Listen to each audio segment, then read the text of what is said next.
Welcome back to NewsNation Now and back to our top breaking news story today. Former President Trump is heading to Atlanta to surrender to Fulton County officials. Trump, along with 20 others, is accused of trying to overturn the results of the 2020 presidential election. So far, about half of the accused have turned themselves in. Joining us now to talk about what we're hearing from the Democratic side of the aisle is Chris Hahn, host of the Aggressive Progressive podcast. Chris, thank you so much for being with us. This will be the fourth arrest of the former president. But the current president, the Biden campaign, really hasn't done anything to capitalize on these arrests. What is the logic behind that? When your opponent is putting themselves out there in a way that's negative, you let them, right? You don't want to get in the way of his own disaster.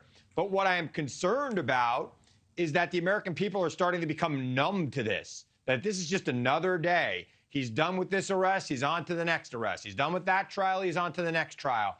And this is something that as the campaign really heats up, if Donald Trump is the Republican nominee, the Democratic campaigns are going to have to attack him heavily on this. And I'm, surprised that his Republican opponents are not attacking him on this, other than Chris Christie, who made it very clear that whether you believe these charges or not, the behavior itself is not what you want to see in a president of the United States. And I think it was the right thing to say. I don't know that he has any traction in the primary, but he's right on that point. Well, Chris, you brought me right back to the debate. I wanted to talk about one of the candidates last night, specifically Nikki Haley. She had an interesting moment about the topic of Donald Trump. Let's listen. It is time for a new generational conservative leader. We have to look at the fact that 3/4 of Americans don't want a rematch between Trump and Biden. And we have to face the fact that Trump is the most disliked politician in America. We can't win a general election that way. All right, so anytime a candidate criticized the front runner, of course, who happens to be Donald Trump, who wasn't there, that candidate was booed. I mean, were Democrats really just smiling ear to ear about all of that? Do they like that Trump is still the foregone party leader? I don't like it because anything can happen in an election, and I don't think Donald Trump is fit to be president of the United States. And I know that most of the people I talk to on the left feel the exact same way. Nikki Haley would be one of the best candidates the Republicans could produce. I would be very concerned about facing off against Nikki Haley in November of 2024. She has cross-partisan appeal. She's very experienced, and she's not crazy. And as a fellow Gen Xer, I agree with the generational argument to an extent. I think Joe Biden's done a good job as president, and if he wants to seek another term, he should have it.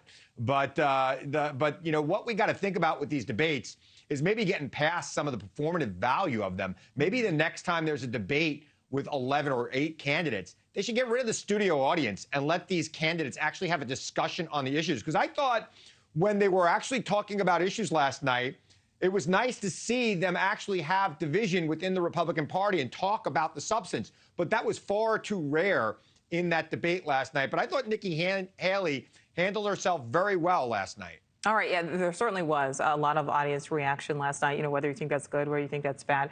Chris, you mentioned Nikki Haley there. Vivek Ramaswamy is getting so much attention. At one point, Governor Ron DeSantis was who everyone was talking about. Let's assume that Trump cannot run, or let's say that he will not be able to. Who are Democrats most worried about? Well, I just said Nikki Haley, but I don't believe the Republican Party would nominate her. They certainly will not be nominating Vivek Ramaswamy. That's not going to happen. And I think last night, he may get a little bump today, but he will not be long for the primary world, in my opinion. I think that he will fade within the next 2 months. He has shown himself to be weak on almost every issue, a mile wide on each deep, and just sloganeering. He might make a great cable TV news commentator like me, but I don't think he could be president of the United States. Look, best performative value on the stage last night, without a doubt. Smiling, loved the attacks. He loved getting attacked, but he's not going to be president of the United States. Beyond that, I don't see anybody other than Haley who I would be very concerned about as a Democratic opponent in 2024 that could maybe even emerge from the primary. Ron DeSantis was a dud last night. I think he had to show up better than he did. And I know I'm seeing some polls right now that show people saying that he did well. I think people are just voting their bias that they had prior to the debate. Because I watched that debate last night.